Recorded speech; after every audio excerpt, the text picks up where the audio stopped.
2018 সালে নির্বাচনের কথা যদি বলে, সেটি আপনারা দেখেছেন যে রাত 12টার পরে সকল ব্যালট বক্স ভর্তি হয়ে গিয়েছে। সিটি কর্পোরেশন নির্বাচনে ঠিক একই ঘটনা ঘটেছে। আর যদি বলেন উপজেলা এবং ইউনিয়ন পর্যায়ের নির্বাচন, সেই নির্বাচনগুলোতে হয়েছে কেন্দ্র দখল।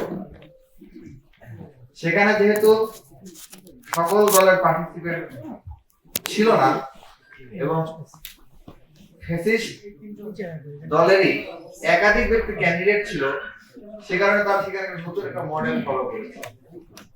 যেই কেন্দ্রে যার শক্তিমত্তা বেশি ছিল, সেই কেন্দ্রে সে দখল করে জোর করে সিল মারার মাধ্যমে রিগিং করা হয়েছে। তো সুতরাং আমাদের কাছে জাতীয় নির্বাচনে কোন সুষ্ঠু নির্বাচনের কোন নমুনা আমাদের মাঝে হাজির নেই।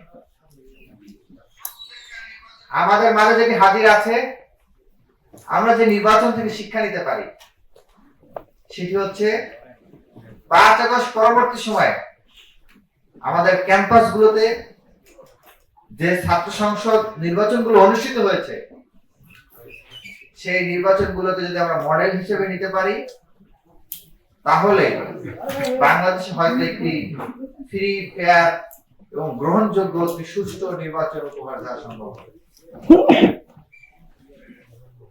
5 আগস্ট পরবর্তী সময়ে আমি বিশেষভাবে বলবো,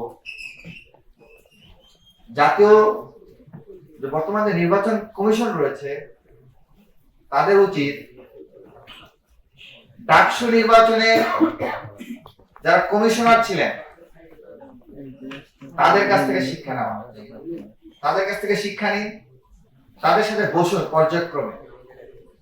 ডাকসুর পরবর্তী সময় যতগুলো নির্বাচন হয়েছে, এটা হতে পারে জাহাঙ্গীরনগর বিশ্ববিদ্যালয়, হতে পারে রাজশাহী বিশ্ববিদ্যালয়, চট্টগ্রাম বিশ্ববিদ্যালয়, জগন্নাথ বিশ্ববিদ্যালয়, প্রত্যেকটা বিশ্ববিদ্যালয়ের নির্বাচন কমিশনাররাই